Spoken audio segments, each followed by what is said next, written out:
জবাব দাবিতে আজকে ধর্ণা অবস্থান চলছে, চলবে, সঠিক সময়ে বড় জলের ব্যবস্থা করা হলো না কেন? বড় জলের দাবিতে গত বৃহস্পতিবার খানাকুল মোড়ে দলীয় কর্মীদের নিয়ে পথ অবরোধ করছিলেন খানাকুলের বিজেপি বিধায়ক সুশান্ত ঘোষ। তিনি জানিয়েছিলেন, বড় চাষের মরশুমের পর্যাপ্ত জল না পাওয়ার কারণে খানাকুলের চাষিরা চরম সমস্যার মধ্যে রয়েছেন।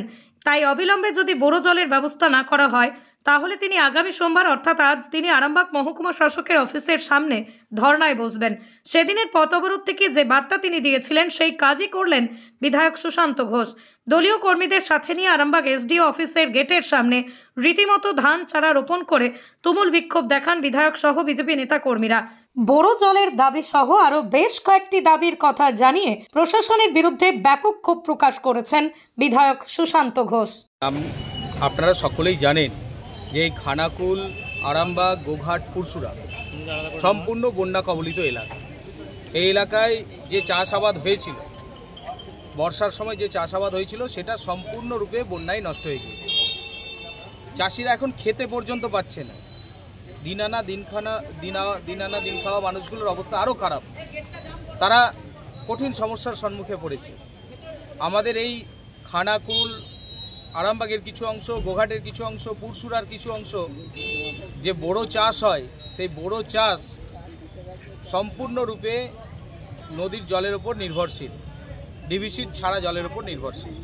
কিন্তু এই যে ডিভিসির নিয়ম একটা রয়েছে, যেটা রাজ্য আর কেন্দ্রীয় সমন্বয়, এই যে বর্তমান সময়ে যে বড় বাঁধগুলো দেওয়া হয়েছে নদীতে, এই বছর বড় বাঁধ প্রায় 1.5 মাস লেট করে দেওয়া হয়েছে। বড় বাঁধ টেন্ডার করতেই 1 মাসের ওপরে লেট হয়েছে। ইচ্ছাকৃতভাবে এই বছর চাষিদের পেটে লাথি মারছে তৃণমূল সরকার, যাতে করে এই এলাকার চাষিদেরকে বিপদে ফেলা যায় তার চেষ্টা করছে এই সরকার। তার সঙ্গে সঙ্গে এই তৃণমূল পরিচালিত জেলা পরিষদ ইচ্ছাকৃতভাবে লেট করা হয়েছে। টেন্ডারে লেট করার ফলে বড় বাঁধ দিতে, সম্পূর্ণরূপে বড় বাঁধ তৈরি করতে প্রায় 1.5 মাস লেট হয়ে গিয়েছে। তো ডিভিসি জল ছাড়ছে, খুব অল্প পরিমাণে জল আসছে আমাদের এখানে, যথাযথ জল আসছে না। তো তার জন্য আমরা বারবার তো এসডিওকে ফোন করছি, এসডিও বলছে দেখছি। উনি জানাচ্ছেন বলে আর জানাচ্ছেন, আর ফোন ধরছেন না। এমএলএদের ফোন পর্যন্ত ধরছেন না, ডিএম ফোন ধরছেন না। কেন ধরবে না? কেন এই এলাকার চাষিদেরকে বিপদের মুখে ফেলা হবে প্রতি বছর? আজকে শুধু এই বছর নয়, প্রতি বছর আন্দোলন করতে হবে, আমাদেরকে রাস্তায় নামতে হবে, চাষিদেরকে রাস্তায় নামতে হবে। তারা আন্দোলন করবে, তারপর সরকারের টনক নড়বে যে বড় বাঁধটা দিতে হবে আর জলটা আনতে হবে। প্রতি বছর লেট করে এরা। কেন হবে? কেন ইচ্ছাকৃতভাবে চাষিদেরকে এরকম কঠিন জায়গায় নিয়ে যাবে এরা?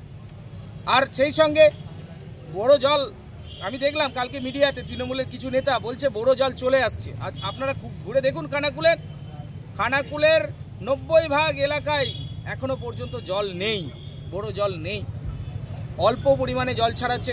এখানে প্রশাসন জানে যে ডিভিসিকে কত পরিমাণ জল ছাড়তে হবে, তাকে বলতে হবে ডিভিসিকে কত পরিমাণ জল ছাড়ার কথা।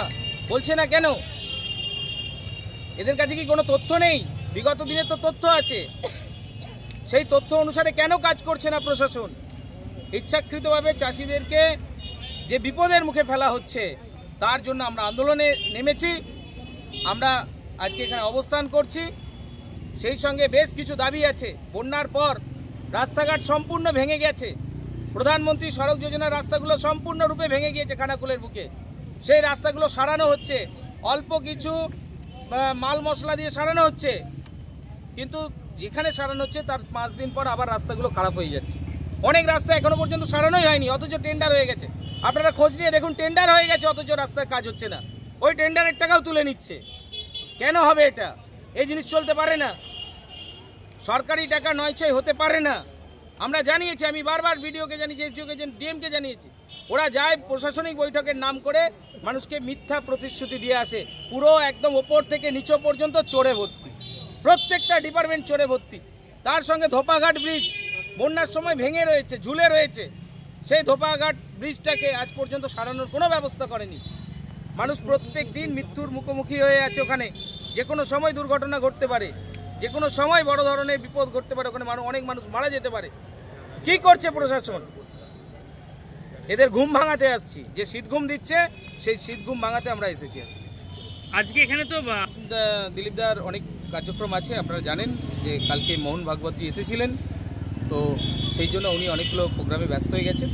আজকে উনি আমাকে সকালবেলায় জানিয়েছেন যে আসতে পারছি না, অন্য কোনো প্রোগ্রামে উনি আসবেন। আপনাদের আর বিধায়ক আসছেন ওনারা? আজকে বিধানসভা যেহেতু অধিবেশন চলছে, বিধানসভায় যেহেতু এটা আমাদের একদম তড়িঘড়ি এই প্রোগ্রামটা ডাকা হয়েছে, ওনাদের প্রশ্ন পর্ব ছিল আজকে বিধানসভায়, দুজনে গেছে, বিশ্বনাথদাও পৌঁছে গেছে, মধুদাও আসছেন, আরও বাকিরা চলে আসছে। অত্যাধুনিক বিদেশি মেশিন, অভিজ্ঞ রেডিওলজিস্ট এবং প্যাথোলজিস্টের সমন্বয়ে বিশ্বাসযোগ্য নির্ভুল রিপোর্ট। আরামবাগ শহরের সর্বপ্রথম CT scan, ultrasonography, endoscopy, colonoscopy, colour Doppler, echocardiography, digital X-ray, EMG, NCV, ECG, EEG, advance প্যাথোলজির মতো সুবিধাযুক্ত প্রতিষ্ঠান। এছাড়াও আছে বিভিন্ন বিভাগের অভিজ্ঞ চিকিৎসক দ্বারা ওপিডি ক্লিনিক। ঠিকানা কোর্ট রোড, আরামবাগ, হুগলি। যোগাযোগ নম্বর 9732843677।